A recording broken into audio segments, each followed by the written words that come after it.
Okay, have you ever found yourself 2 hours deep into a video game? Or maybe you've just been scrolling on your phone forever, and then you think, okay, time to study, and suddenly you can't even last 15 minutes. It feels like torture, right? What is the deal with that? Well, let's get into it, because there is a way to actually trick your brain into loving the hard stuff. I mean, this is the million-dollar question, isn't it? It feels so personal. We think, I'm just lazy, or I have no willpower. But what if I told you it has almost nothing to do with you being lazy and everything to do with some very specific wiring inside your head? So look at it this way. On one side, you've got all the easy fun, the stuff that gives you that instant hit. On the other side, you've got the hard work, the things we know are good for us. We know logically that the stuff on the right is what leads to a better life, but our brain almost always bolts for the stuff on the left. And this isn't a bug, it's a feature of something we're going to call the monkey brain. Yeah, that brings us right to the monkey brain paradox. Let's really dig into this idea, because inside your head, there's a little monkey running the show, and that monkey is always reaching for the quick, easy, shiny reward, even when it knows better. And here's the crazy part. Your monkey brain isn't dumb. It totally gets that studying is how you pass the exam, or that exercise is good for you. The problem is, the monkey brain lives completely in the now. It doesn't care about future you, it only cares about what feels good right this second. And that quick reward is just too tempting to ignore. So what's the invisible force driving this whole thing? To really understand our monkey brain, we've got to look at the science of craving.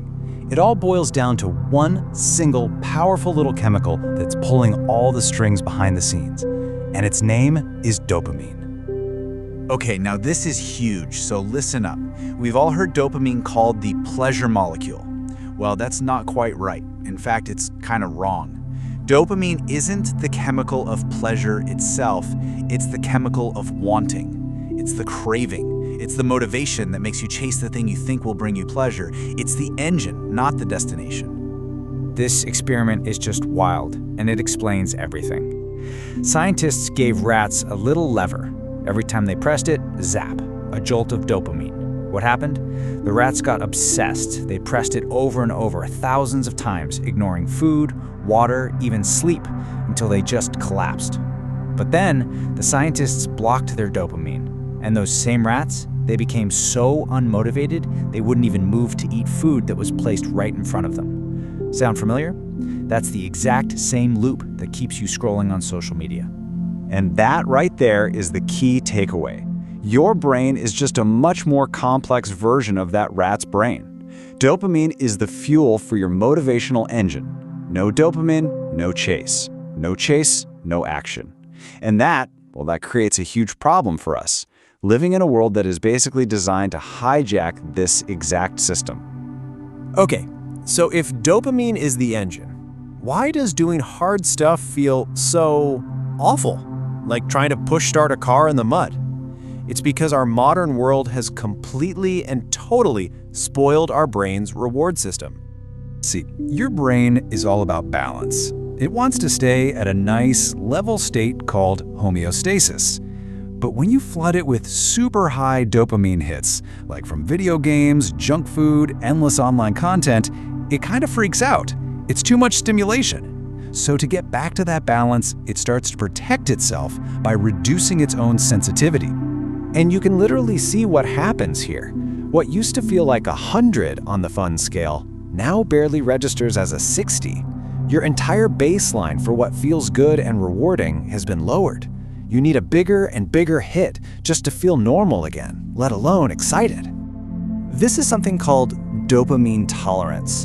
And here's the best way to think about it. Imagine your brain gets used to eating candy bananas all day long, those super sweet, high dopamine hits. So when you try to offer it a plain banana, like studying or cleaning or exercising, it just looks at you like, are you kidding me? That's so boring. Your brain isn't broken, it's just spoiled. So how do we unspoil it? The answer is a full-on reset. We have to take the candy bananas away for a little while so that the plain bananas start to taste good again. And this is what people call a dopamine detox. This quote just nails the whole concept perfectly. If you've been eating 5-star meals every single day, a simple apple seems kind of boring. But if you haven't eaten in 2 days, that apple is the most delicious thing you've ever tasted. We need to create that deserted island feeling in our brain just for a little bit. So you've basically got 2 ways you can go about this. You can do the radical detox, 1 full day, 24 hours, with no phone, no internet, no video games, no junk food. You just have to embrace boredom. It's tough, I won't lie, but it's incredibly effective. Or you can start with the light detox. Just pick one thing, like social media, and cut it out for 1 day a week. Say a no-scroll Sunday. And remember, the goal here isn't to punish yourself. Not at all. The goal is to lower that dopamine tolerance, to recalibrate your brain so that the plain bananas, reading a book, working on a project, going for a walk, actually start to feel satisfying and rewarding on their own. But look, a detox is a reset, not a permanent solution. You can't just go right back to your old ways. So now, it's time to build a smarter system. We need a master plan to outsmart that monkey brain for good. And I've got a 5-step plan for you. Before we get to the tricks, you have to understand the golden rule. This is non-negotiable. Work first, reward after. If you eat the candy banana before doing the work, like scrolling Instagram the second you wake up, your motivation for the rest of the day is shot. You have to earn the reward. The banana only comes after the hard stuff is done. All right, you ready? Here are 5 killer tricks. 1. Gamify it. Turn your to-do list into a video game. Give yourself points. Level up. Your brain loves that stuff. 2. Start ridiculously small. The 2-minute rule. Just do 2 minutes of studying. Anyone can do 2 minutes. Getting started is the hardest part. 3. Instant bananas. Give yourself tiny, immediate rewards for small victories. Finished a paragraph, you get 5 minutes of music. 4. Get a monkey squad. Tell a friend what you're gonna do. Accountability is a super powerful motivator. And finally, number 5, the identity shift. Stop telling yourself, I'm lazy. Start telling yourself, I am a disciplined person. Your brain will literally start rewiring itself to live up to that new identity. So when you look at the whole picture, dopamine isn't the enemy. It's actually amazing. It's what drives us to achieve incredible things. The real choice isn't about getting rid of dopamine, it's about deciding where you're gonna get it from. Are you gonna get it from cheap, easy distractions, or from meaningful, satisfying growth? Ultimately, it really does come down to this. You can understand your brain, you can outsmart it, you can reset it, and you can build systems to make hard work feel good. You have all the tools. The only question left is, which bananas are you gonna choose? I really hope this helped you understand that little monkey in your head a bit better.